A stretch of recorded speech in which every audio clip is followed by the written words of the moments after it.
What you need is to just keep going when it's hard and to stay consistent and persistent, because talent doesn't win. Strategy doesn't win. Even discipline doesn't win if it's not repeated.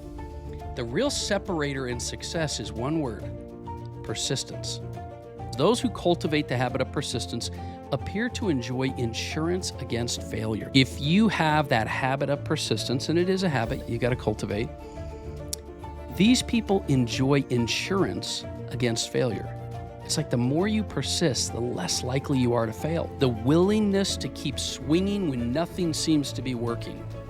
Failure only happens when you give up.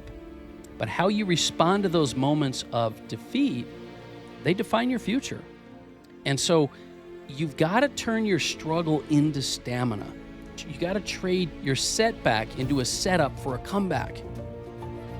This habit of persistence and cultivating persistence is such a key. Act in spite of your mood.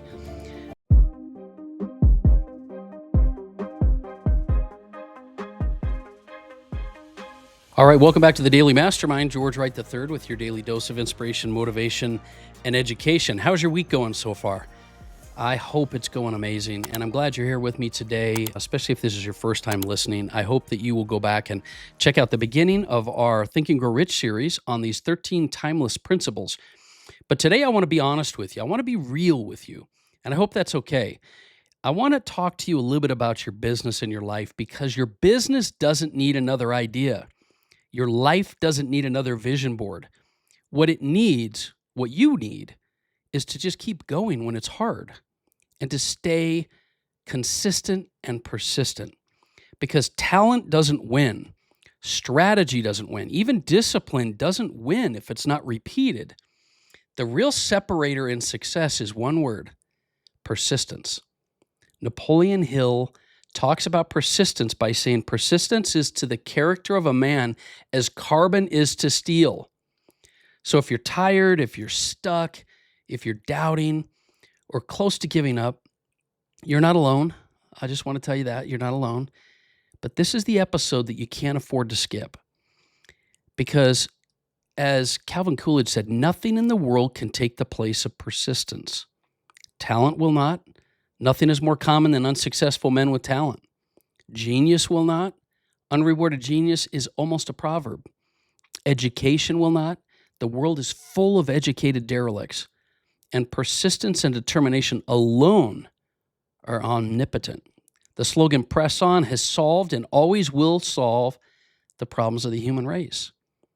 Because the thing is, for anything in life to work, it requires persistence. And Napoleon Hill talks about this hidden gem: lets no one enjoy great achievement without passing the persistence test. So today I want to talk to you about persistence. Now, we've already talked about desire, and we've talked about faith and autosuggestion and specialized knowledge, imagination and organized planning. And I really just, even decisions, right? Last week or yesterday on decisions. But I really just feel that persistence is the difference maker. It's that thing that separates people that want it from people that really crave it. You know, the people that say they want it and the people that do it, the people that want it bad enough.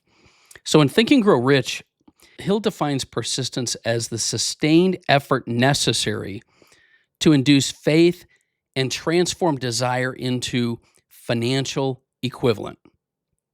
So it's where you can now induce your faith and transform your desire into its financial equivalent. And he really makes this clear. He says, those who cultivate the habit of persistence appear to enjoy insurance against failure. Think about that statement. I love that statement. If you have that habit of persistence, and it is a habit you got to cultivate, these people enjoy insurance against failure. It's like the more you persist, the less likely you are to fail. Why? Because success rarely comes on the first try anyway, or the fifth, or even the 15th. Every millionaire, creator, entrepreneur that you admire, I could give you a ton of examples: Oprah, Tom Bilyeu, J.K. Rowling, Elon Musk. They all had seasons of rejection. They had resistance. They had ridicule. They had people that were trolling them. But they had something most people don't. They had grit. They had persistence. And that's what this simple principle is all about. As simple as it is, it's tough to do, but it's mental endurance, the willingness to keep swinging when nothing seems to be working. It's not about consistently going when things are working.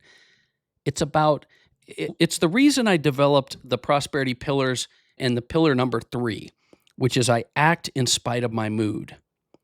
Because the successful people in life, they do the work even though they don't feel like doing it. Nobody feels like getting up in the morning and going to the gym. Nobody feels like going and doing that last rep. Nobody feels like doing stuff when they're tired.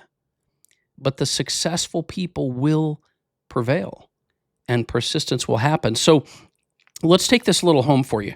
Maybe you've launched your offer and you didn't get a response you hoped for. Maybe you've posted on social media for months and you're still totally invisible. Nobody even sees you. Maybe you've tried mindset work, maybe team building, scaling, you still feel stuck. Maybe you've been living personal development your whole life. Maybe you're dealing with something right now and it's the roller coaster of ups and downs. Well, here's the thing, you're not broken. You're just in this resistance phase, that valley between desire and results. And you got to ask yourself what you're going to do about it. Hill even warned that temporary defeat is part of the process. You actually need to go through defeat, not failure, but defeat. Failure only happens when you give up. But how you respond to those moments of defeat, they define your future. You think about David Goggins, the Navy SEAL that I talk about often on his endurance and his motto, when you think you're done, remember me saying this? When you think you're done, you're only at 40%, because most human beings kind of quit at 40%.